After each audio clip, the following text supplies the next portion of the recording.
Hello everyone, welcome back to my YouTube channel. आज इस session में हम डिस्कस करने वाले हैं 72nd बीपीएससी प्रीलिम्स के लिए प्रैक्टिस सेट यहाँ पे हम डिस्कस कर रहे हैं। तो ये हमारी है वीडियो 6 है, यानी कि सेट 6 है ये हमारा। बाकी अगर आप लोगों को प्रैक्टिस करना है तो प्लेलिस्ट जो आप लोगों को चैनल पर मिल जाएगी, आप लोग विजिट करके वहाँ से प्रैक्टिस कर सकते हैं। सो फर्स्ट क्वेश्चन है, who was the first governor general of Bengal. So ये जो टर्म्स है ये अच्छे से आपने याद रखना है, governor general of Bengal, governor of Bengal, ठीक है, गवर्नर जनरल ऑफ इंडिया। तो ये सारी चीज़ें आपको बहुत ध्यान से पढ़ना है। तो यहाँ पे गवर्नर जनरल ऑफ बंगाल पूछ रहे हैं, तो गवर्नर जनरल ऑफ बंगाल जो था फर्स्ट वो कौन था? Warren Hasting. तो यहाँ पे ऑप्शन बी हो जाएगा हमारा right answer, Warren Hasting. Next है, the famous Indus valley site Lothal is located in which modern state. So Lothal जो है वो कहाँ है? वो है गुजरात में। तो ऑप्शन बी हो जाएगा यहाँ पे राइट आंसर, लोथल। और लोथल में जो है क्या मिला है? लोथल जो है डॉकयार्ड। अगर पूछें कि डॉकयार्ड कहाँ फाउंड हुआ है तो ये हुआ है हमें आईवीसी की कौन सी साइट पर? लोथल में डॉकयार्ड मिला है, ठीक है। सो यहाँ पे अब नेक्स्ट क्वेश्चन है, who among the following established the प्रार्थना समाज इन 1867। एक तो आपसे ईयर पूछ सकते हैं, ईयर इंपॉर्टेंट होता है, तो ईयर पूछ सकते हैं डायरेक्ट कि प्रार्थना समाज जो है कौन से ईयर में इस्टेब्लिश हुआ है, तो वो हुआ 1867 में। यहाँ फाउंडर का नाम पूछ रहे हैं। सो फाउंडर का नाम क्या है? ये किसने किया था? आत्माराम पांडुरंग ने। तो यहाँ पे ऑप्शन ए जो हो जाएगा ये हमारा राइट आंसर हो जाएगा, आत्माराम पांडुरंग। और ये जो था प्रार्थना समाज ये महाराष्ट्र बेस्ड जो है ये ऑर्गेनाइजेशन थी।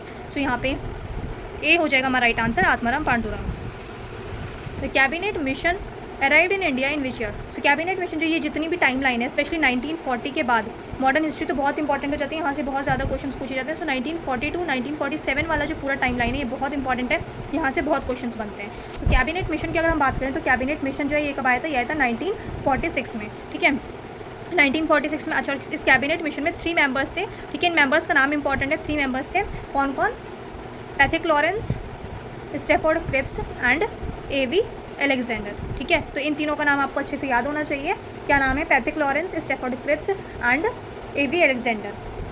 नेक्स्ट है, अच्छा, और ये कैबिनेट मिशन जो था ये किस लिए भेजा गया था? ये भेजा गया था basically formulate a constitutional framework, ठीक है। सो यहाँ पे कॉन्स्टिट्यूशनल फ्रेमवर्क के लिए भेजा गया था कि इंडिया का कॉन्स्टिट्यूशन कैसा होना चाहिए, ठीक है। सो यहाँ पे हो जाएगा ऑप्शन सी, 1946 मेंबर्स थे, Pethick Lawrence, Stafford Cripps and A V Alexander. The next question is, which Mughal emperor was known by the title Zinda Pir और या फिर लिविंग सेंट। सो जिंदा पीर जो है ये कहा जाता है औरंगजेब को, ये औरंगजेब का टाइटल है। सो यहाँ पे ऑप्शन डी हो जाएगा यहाँ पे राइट आंसर। अच्छा, और डेथ ऑफ औरंगजेब जो ये इंपॉर्टेंट हो जाती है, तो ईयर आपको पता होना चाहिए 1707 में औरंगजेब की डेथ हो जाती है 1707 में।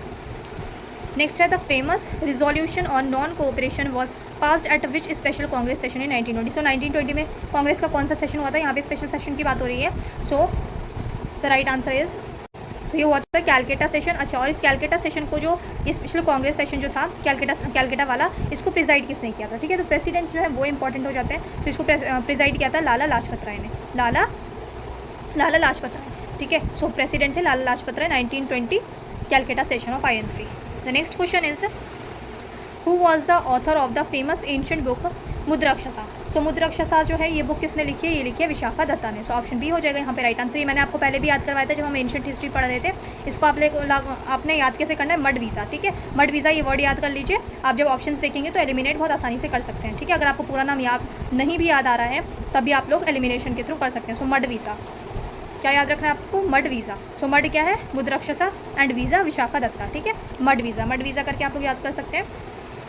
नेक्स्ट है, the Santhal rebellion 1855-56 was led by home. So Santhal rebellion जितने भी इंपॉर्टेंट सोशल रिलीजियस मूवमेंट हो या फिर जितने भी ये पेजेंट मूवमेंट्स हैं, ट्राइबल मूवमेंट्स हैं, ये सब इंपॉर्टेंट है। यहाँ पे जो है इसका ईयर इंपॉर्टेंट हो जाता है। एक तो डायरेक्ट ईयर भी पूछ सकते हैं, टाइमलाइन पूछ सकते हैं। इस टाइमलाइन पे जो गवर्नर जनरल थे उनके बारे में पूछ सकते हैं कि कौन था इस टाइम पे, ठीक है। सो संथाल रेबिलियन हुआ 1855-56 है। और इसके जो पूछ रहे हैं कि फाउंडर कौन है, तो फाउंडर कौन है यहाँ पे अगर हम फाउंडर की बात करें तो है Sidhu and Kanhu. So option A हो जाएगा यहाँ पे right answer, Sidhu and Kanhu. The next question is, who was the British prime minister when India achieved independence. So जब इंडिया को इंडिपेंडेंस मिला तो उस टाइम पे ब्रिटिश में कौन पीएम था? मतलब ब्रिटिश प्राइम मिनिस्टर कौन था? लंदन में कौन जो है प्राइम मिनिस्टर था? सो उस टाइम पे था क्लेमेंट एटली, ठीक है। सो ऑप्शन बी हो जाएगा यहाँ पे राइट आंसर, इटली। और ये जो थे ये कौन सी पार्टी से थे? लेबर पार्टी से थे। सो ये भी आपको पता होना चाहिए। एंड अच्छा, और इटली जो है, ये इटली डिक्लेरेशन भी आया था इंडिया, ये भी आपको पता होना चाहिए। 1947 की बहुत सारी चीज़ें हुई हैं, और जब तक हमें जनवरी से लेकर अगस्त तक, जब हमें इंडिपेंडेंस मिली फाइनली 15 अगस्त तक, तो बहुत सारी चीज़ें हुई हैं इसके बीच में। तो यहाँ पे अगर हम बात करते हैं तो इटली डिक्लेरेशन आया था, ये आप लोगों ने पढ़ा होगा। इटली डिक्लेरेशन आया था फरवरी में, ठीक है, फरवरी में डिक्लेरेशन आया था। एंड जो पूरी चीज़ें हुई थी वो हुई थी जून, मतलब इसमें बोला गया था कि जून 1948 तक जो है इंडिया को आज़ादी दे दी जाएगी, ठीक है।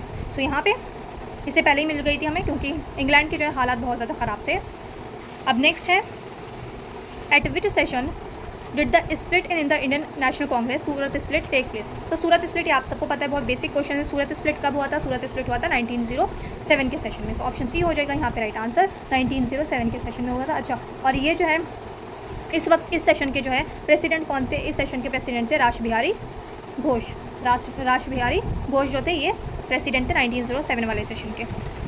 नेक्स्ट है, which river is known as the Dakshin Ganga या फिर गंगा ऑफ द साउथ। तो दक्षिण गंगा जो है कौन सी रिवर को कहा जाता है? दक्षिण गंगा कहा जाता है गोदावरी रिवर को। गोदावरी रिवर को कहा जाता है, ये लार्जेस्ट पेनिनसुलर रिवर बेसिन है इंडिया का, ठीक है, साउथ इंडिया की अगर हम बात करें। सो यहाँ पे ऑप्शन बी हो जाएगा यहाँ पे राइट आंसर।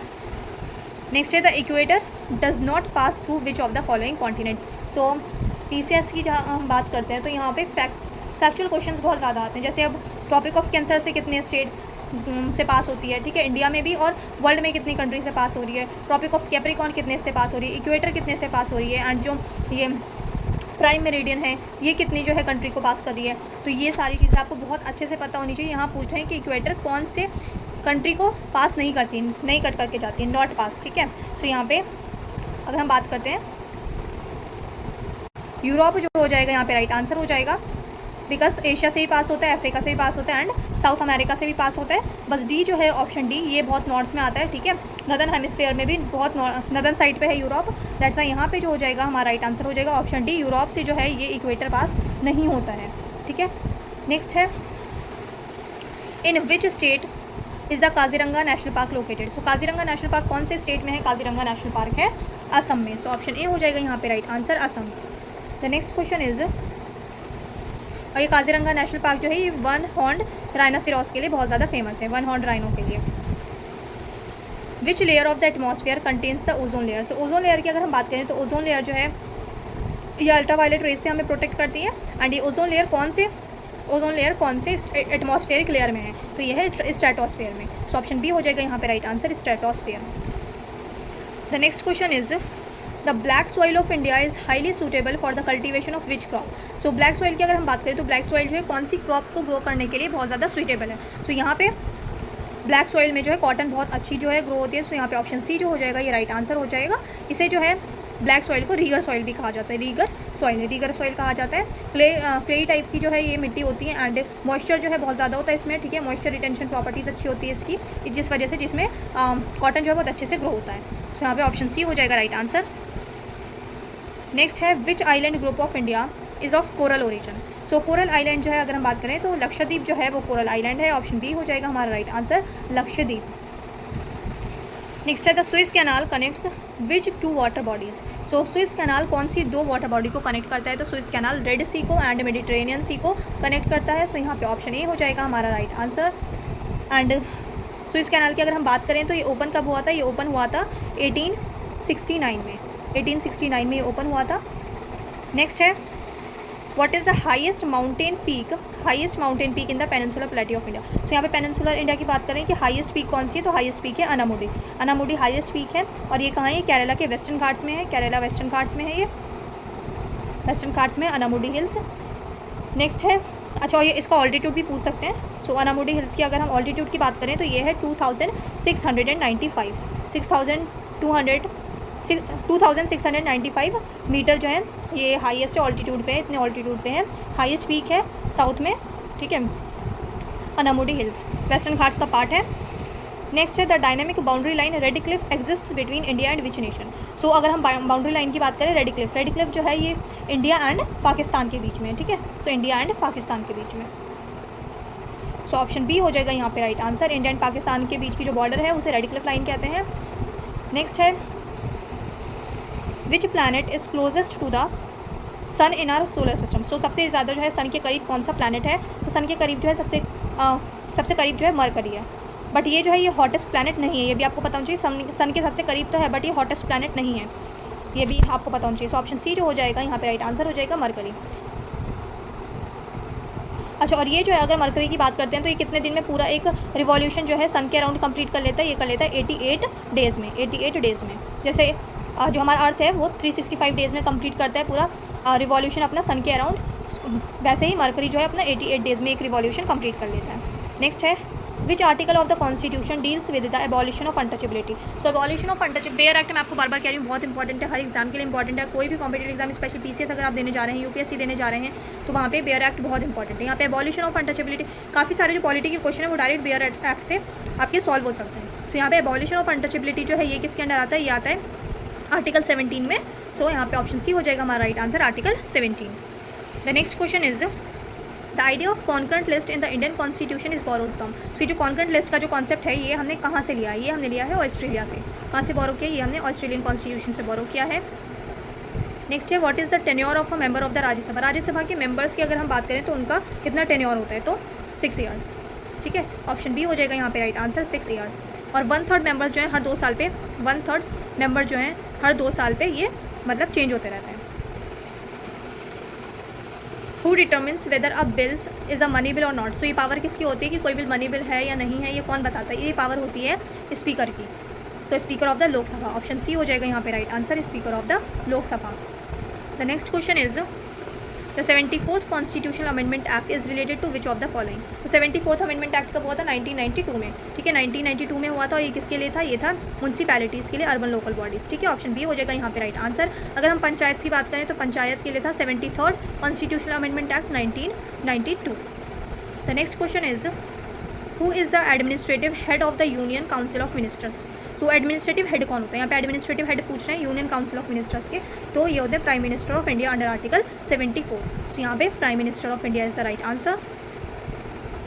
नेक्स्ट है fundamental duties were incorporated on the recommendation of which committee. तो ये मैंने आपको एक्सप्लेनेशन में पहले बताया है, जब हम प्रीवियस क्वेश्चन जब हम डिस्कस कर रहे थे तो ये मैंने आपको पहले ही बताया था कि जो फंडामेंटल ड्यूटीज़ है ये सुहरन सिंह कमेटी के रिकमेंडेशन पे इंक्लूड किया गया था 1976 में। और 1976 में 10 ड्यूटीज़ इंक्लूड की गई थी और टोटल कितनी हमारी 11। ये 11th वाली जो है लास्ट वाली ड्यूटी कब ऐड की गई है? ये 2002 में की गई है 26th अमेंडमेंट एक्ट के तहत। अब नेक्स्ट है what is the minimum age required to become the governor of an Indian state. तो गवर्नर के लिए जो मिनिमम एज कितनी होनी चाहिए? मिनिमम एज होनी चाहिए 35 years of age, 35 years of age. ठीक है, एंड किस आर्टिकल में? आर्टिकल 157। सो आर्टिकल इंपॉर्टेंट हो जाता है। So 35 years of age, option C हो जाएगा यहाँ पे right answer. The next question is under which article can the president declare a financial emergency. So financial emergency का जो आर्टिकल है वो कौन सा है? Article 360, article 360। Article 352 for national emergency, article 356 president rule in states and article 360 for financial emergency. The next question is who appoints the chief election commissioner of India. So CEC को appoint कौन करते हैं? ठीक है, appointment जो होती है chief election commissioner की, इनको अपॉइंट कौन करते हैं? इसको अपॉइंट करते हैं प्रेसिडेंट ऑफ इंडिया। ठीक है, president of India under article 324। ठीक है, नेक्स्ट है which chemical compound is commonly known as bleaching powder. So कौन से केमिकल कंपाउंड को ब्लीचिंग पाउडर कहते हैं? सो ब्लीचिंग पाउडर कहा जाता है कैल्शियम हाइपोक्लोराइड को, कैल्शियम हाइपोक्लोराइड। यहाँ पे ऑप्शन ए हो जाएगा right answer, calcium hypochloride. The next question is human blood is slightly alkaline, what is its approximately pH value. So human blood जो होता है वो स्लाइटली अल्कलाइन होता है, तो यहाँ पे इसका पीएच वैल्यू पूछ रहे हैं, तो इसका पीएच वैल्यू होता है 7.4। ठीक है, 7.4। सो ऑप्शन सी हो जाएगा यहाँ पे राइट आंसर। नेक्स्ट है what type of mirror is used as a rear view mirror in vehicles. So यहाँ पे जो है जो व्हीकल्स वगैरह में मिरर जो यूज़ होते हैं तो वो कौन से वाले मिरर यूज़ किए जाते हैं? तो वहाँ पे जो होते हैं वो कॉन्वेक्स मिरर यूज़ किए जाते हैं। यहाँ पे ऑप्शन बी हो जाएगा right answer, convex mirror. The next question is which organ in the human body secretes the hormone insulin. So insulin की अगर हम बात करें तो कौन सा ऑर्गन जो है वो सिक्रीट करता है इंसुलिन? सो यहाँ पे पैनक्रियाज हो जाएगा हमारा right answer, option B is the right answer, pancreas. Next है what is the physical principle behind the working of an optical fibre. So optical fibre जो वर्क करता है तो उसके पीछे कौन सा प्रिंसिपल जो है वो काम करता है? तो यहाँ पे जो है total internal reflection, internal reflection जो होती है ये उसकी वजह से वर्क करता है बहुत अच्छे से। ठीक है, नेक्स्ट है deficiency of vitamin C leads to which of the following disease. So vitamin C की कमी से कौन से डिजीज़ होते हैं? सो विटामिन सी की कमी से कौन से डिजीज़ होते हैं? स्कर्वी। सो ऑप्शन बी हो जाएगा यहाँ पे राइट आंसर, स्कर्वी। नेक्स्ट है which gas is known as laughing gas. Laughing gas जो है ये कौन सी गैस को कहा जाता है? लाफिंग गैस कहा जाता है नाइट्रस ऑक्साइड को। सो ऑप्शन ए हो जाएगा यहाँ पे right answer, nitrous oxide. The next question is the process of converting solid directly into gas without turning into liquid is called. तो मतलब जो प्रोसेस होता है कि सॉलिड को डायरेक्ट हमने गैस में कन्वर्ट करना है, लिक्विड में पहले कन्वर्ट नहीं करना है, तो इस प्रोसेस को क्या कहते हैं? इस प्रोसेस को कहते हैं सब्लिमेशन। ठीक है, ऑप्शन सी हो जाएगा यहाँ पे राइट आंसर। इवेपोरेशन क्या होता है? जो पानी सीधे गैस में जो है कन्वर्ट हो जाता है, ठीक है, इवेपोरेट हो जाता है। तो यहाँ पे एंड कंडेंसेशन क्या होता है? वही जब इवेपोरेशन होती है तो ऊपर जो भाप बन के जाता है, यानी कि जब एयर ऊपर जाती है तो वो जा करके ऊपर कंडेंस्ड हो जाती है, उसके बाद वो बारिश करते हैं, ठीक है, वो होता है कंडेंसेशन। सब्लिमेशन क्या होता है? सॉलिड को डायरेक्ट चेंज करना गैस में। नेक्स्ट है which blood group is known as the universal recipient. So universal recipient जो है ये कौन से ब्लड ग्रुप को कहा जाता है? तो यूनिवर्सल रिसिपेंट कहते हैं AB पॉजिटिव को, AB पॉजिटिव। तो ऑप्शन बी हो जाएगा यहाँ पे राइट आंसर। ये आपको ध्यान से पढ़ना है, यहाँ पे रिसिपेंट पूछ रहे हैं, ठीक है, डोनर नहीं पूछ रहे हैं। तो रिसिपेंट जो है AB पॉजिटिव। नेक्स्ट है what is the primary function of xylem tissue in plants. तो एक्साइलम टिश्यू जो होता है प्लांट्स में, उसका प्राइमरी फंक्शन क्या होता है? तो उसका फंक्शन क्या होता है? उसका काम होता है transport of water and minerals. तो ऑप्शन बी हो जाएगा यहाँ पे right answer. The next question is which country hosted the 19th G20 summit in late 2024। So 2024 में जो है 19th G20 समिट जो है वो कौन सी कंट्री ने होस्ट किया था? सो कौन सी कंट्री ने होस्ट किया था? ब्राज़ील ने होस्ट किया था। सो ऑप्शन बी हो जाएगा यहाँ पे right answer. The next question is who is the current governor of the RBI। So RBI के करंट गवर्नर जो है वो कौन है? RBI के करंट गवर्नर हैं शक्तिकांत दास। सो ऑप्शन ए हो जाएगा यहाँ पे राइट आंसर। नेक्स्ट है which film won the best picture award at the 98th academic awards held in 2026। सो यहाँ पे 98th अकेडमिक अवार्ड्स जो है बेस्ट पिक्चर का वो कौन सी पिक्चर को मिला है? सो वो मिला है अनोरा को। सो ऑप्शन डी हो जाएगा यहाँ पे right answer, Anora. The next question is what is India's current position among the world's largest economics by nominal GDP। So GDP के अकॉर्डिंग जो है इंडिया जो है कौन सी इकोनॉमी है वर्ल्ड में? सो इंडिया जो है 5th लार्जेस्ट इकोनॉमी है। सो ऑप्शन सी हो जाएगा यहाँ पे right answer, 5th largest economy. US, China, Germany and Japan के बाद इंडिया जो है 5th लार्जेस्ट इकोनॉमी है। नेक्स्ट है the NITI Aayog was established on January 1 of which year. So NITI Aayog जो है 2015 में बना था। ऑप्शन बी हो जाएगा यहाँ पे right answer, 2015। The next question is which space agency launch the historic Artemis 2 crewed lunar mission. So ये जो है ये लॉन्च किसने किया था? ये लॉन्च किया था नासा ने, ठीक है। सो ऑप्शन बी हो जाएगा right answer, NASA. The E-Rupee launched by the RBI is classified under which category. So E-Rupee को जो है कौन सी कैटेगरी में क्लासीफाई किया गया है? तो इसको बोला गया central bank digital currency. So option B हो जाएगा यहाँ पे right answer, central bank digital currency. The next question is who won the Nobel peace prize 2024 for their grass roots efforts against nuclear weapons. तो यहाँ पे nuclear weapons के लिए जो है अगेंस्ट न्यूक्लियर वेपन्स के लिए जो है इनको नोबेल पीस प्राइज़ मिला था। सो इन्हें किन्हें मिला था? ये 2024 में मिला था, ये आपको याद रखना है।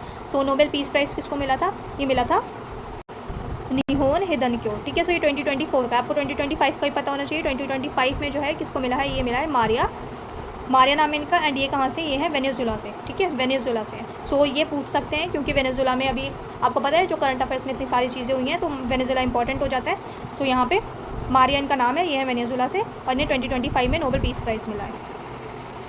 नेक्स्ट है which sector contributes the most to the employment of the work force in India. So India में जो एम्प्लॉयमेंट है वो सबसे ज़्यादा कौन से सेक्टर में है? ठीक है, कौन से सेक्टर में? एग्रीकल्चर सेक्टर में। एग्रीकल्चर सेक्टर, ऑप्शन सी हो जाएगा यहाँ पे right answer, agriculture sector. The last question is the project cheetah India's ambitious wild life translocation program was initiated at which national park. So project cheetah जो है ये launch किया गया था कूनो नेशनल पार्क में। सो the right answer is option A, Kuno national park. और ये Kuno national park कहाँ है? एक लोकेशंस पता होनी चाहिए आपको नेशनल पार्क्स की, मध्य प्रदेश, ठीक है, मध्य प्रदेश। गिर नेशनल पार्क कहाँ है? गिर नेशनल पार्क है गुजरात में। जिम कॉर्बेट नेशनल पार्क कहाँ है? उत्तराखंड में। रणथंभौर नेशनल पार्क कहाँ है? राजस्थान में, ठीक है। सो यहाँ पे चारों इंपॉर्टेंट है, national parks, biosphere reserves, tiger reserves, wild life sanctuaries, ये सब इंपॉर्टेंट हो जाती हैं। ये सारी चीज़ें आपको पढ़नी है। आई होप आप लोगों ने अच्छे से प्रैक्टिस की होगी। चैनल पे आप लोग नए हैं तो सब्सक्राइब कर लें, वीडियो अच्छी लगे तो लाइक कर दें। हम मिलते हैं नेक्स्ट सेशन में।